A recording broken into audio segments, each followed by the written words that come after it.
यानंतर एक breaking news समोर येते। बातमी शांतिगिरी महाराजांसंदर्भातली आहे।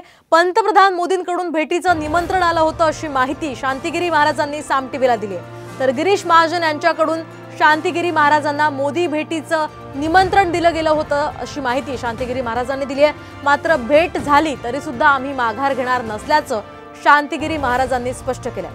तर मतदारसंघामध्ये फिरत असल्यामुळे मोदींची भेट घेऊ शकलो नाही अशी सुद्धा माहिती या ठिकाणी शांतिगिरी महाराजांनी दिलेली आहे। आताची ही महत्त्वाची अपडेट आपण पाहतोय नाशिकमधून। नाशिकमध्ये शांतिगिरी महाराज हे अपक्ष उमेदवार म्हणून रिंगणात आहेत। आताचे पंतप्रधान यांचा आपण सन्मान राखणं आपलं कर्तव्य आहे की, आणि मग सन्मान राखा म्हणून आम्ही त्या ठिकाणी त्या भेटीला त्या ठिकाणी भेटीला जायचं त्या निश्चित केलं होतं। आम्ही भेट टाळली नाही आम्ही, तर आम्ही त्या ठिकाणी काल इगतपुरी या मतदारसंघामध्ये काल आम्ही प्रचार फेरीचं आयोजन केलं होतं। आणि ती प्रचार फेरी चालू असताना आमचे प्रवक्ते विष्णूजी यांचा निरोप आला होता आणि आम्ही पोहोचू शकलो नाही।